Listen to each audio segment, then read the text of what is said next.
Warning: the following video might contain some elements that may not be suitable for some viewers.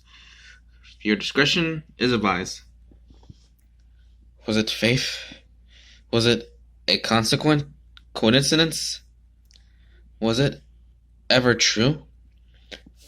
For many years now, Super Smash Bros. Had a high reputation of being the most famous fighting game created by Nintendo, each featuring well-known video game characters from different games, whether it's Nintendo-related or any other well-known games. But not all was well with some people who played this in Japan.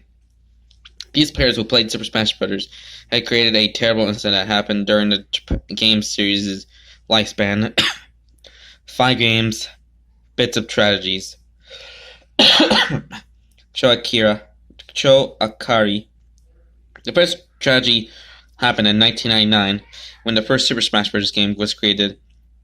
Akari was working for Super Smash Bros. With Masahiro Sakurai, loving the Kirby series during her college years. She was thrilled to be helping Sakurai with a bit of Super Smash Bros. 64. As a young lady, she was a very cheerful and bubbly person, always loving the color pink. Taking her part-time job as a waitress during both her high school and college years, she played the game like normal during testing purposes along with other staff members.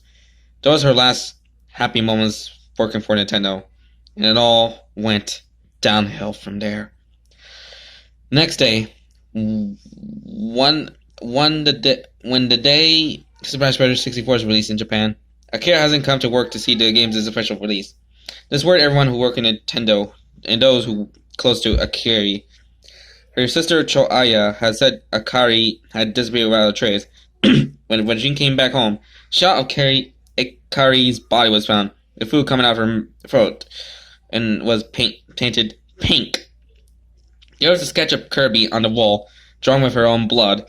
A smiley, happy Kirby that showed cheerfulness and what was left of Akira's left drawn on the wall.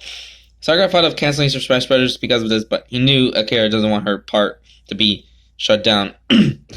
So they continued working on further projects, except Akira was never mentioned in future game copies of Super Smash Bros. 64.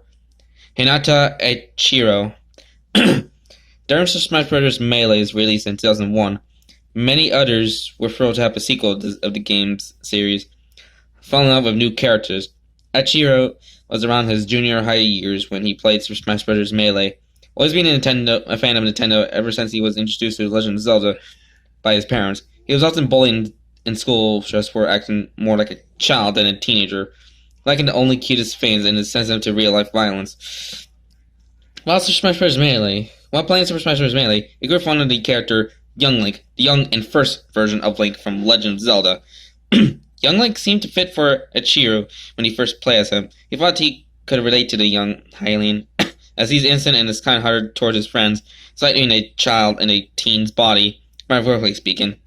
But when his classmates thought things could get any better for him, Eiichiro was found dead in a class of 2B. The first people who found his body were his bullies. Eiichiro had his neck slit with something long, which was slightly similar to a sword or katana, and has 7 large pins, pinning him painfully to the floor. There was a Young Link sketch drawn on the classroom wall with Eiichiro's blood. The bullies were excused for killing Eiichiro, but were sent out of jail, as there wasn't any evidence leading to any of them. Because of this, Young Link's reason for being cut from the roster during the game's series sequels is because of the death of Eiichiro, who died at the age of 12. Kayoko Megumi and Sayaka Hikari. As Super Smash Bros. Brawl was released, not much were that fond of it outside of Japan. Not because of the killings of previous years, but because of its slow gameplay. Megumi and Hikari were best friends since their childhood, not high school teenagers who love anything Nintendo related. Megumi was courageous and brave, while Hikari was kind and timid. However, out of the two of them, Megumi nearly had died, with Hikari saving her from the accident. Megumi died a few days later, however, in the hospital as she suffered from the internal burns, poison ivy scars, and nearly drowning. This however was before Super Smash Bros. Brawl was released, and Hikari is still alive to this very day. When Hikari played the game, she grew close to the character Lucas, as she can relate to his problems. as her mother too had died before Megumi's death. But while playing the game's story mode, Suspect's Emissary, she started to feel strange. The character she grew close to, Lucas, was growing more and more similar to her, which seems nice that Nintendo was giving her some comfort after Megumi's death. However, the character, Pokemon Trainer, aka Red, was very similar to Megumi, as well as their story arc, representing their entire friendship to trigger before Megumi had passed away. Because in the end, it showed Pokemon Trainer pass out, and Lucas managed to save him, and in the end to have both of them have a closer bond, similar to where Megumi had told Hakuri that she was a great friend before passing. Sagan claims that it was a coincidence when Hakuri's father called Nintendo to thank them, but that story arc with Pokemon Trainer and Lucas was made before Megumi's death. Was it a prediction made by the killer? Akira Haruto.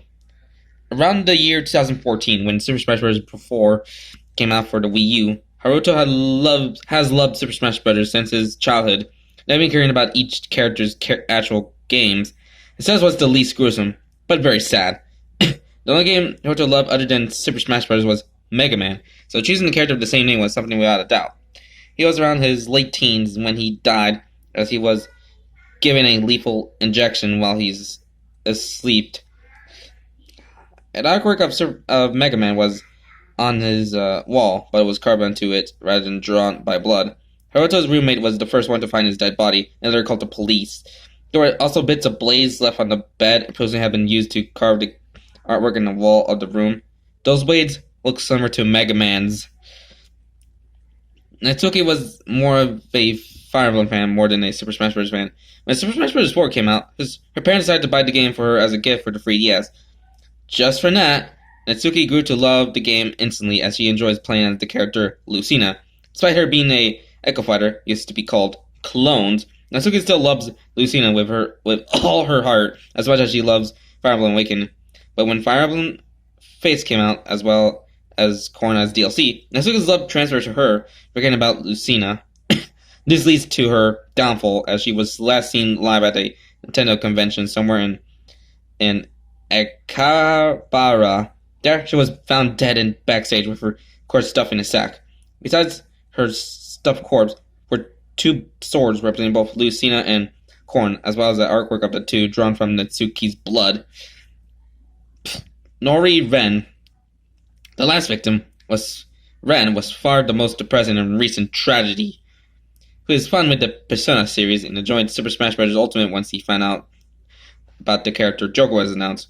Ren brought the DLC pack so he can get the other DLC fighters for free. However, he left Piranha Plant out of the game. He didn't even care about that character, thinking Sakurai added him just as a joke.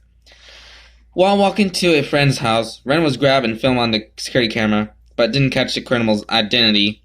Police got involved and tried to find the young 10-year-old, who was finally found with thorns cutting through his body as well as gunshot on the head and a mass similar to Joker's.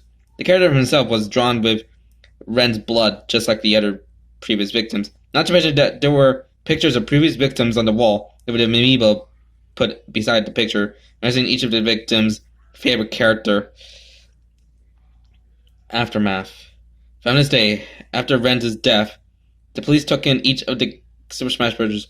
Copies from each series, but the ones that were owned by the victims. Akari was now around her 20s or 30s right now, was part of the investigation team.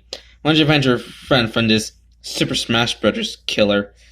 She didn't show it to her daughter, Saki, since she was only 10 years old at the time, as she didn't want her to play these tainted versions of the game. It was showed as Akira played each Super Smash Bros. Game, from 64 to Ultimate. She saw something. No, it can't be. It really was. So, that was Super Smash Killings, a Super Smash Bros. Creepypasta. Well, I mainly wanted to do this because I already beaten World of Light, like, for the a fifth time? Maybe? Well, my final thoughts on it. Damn, this is actually quite a dark creepypasta based around the Super Smash Bros. Series.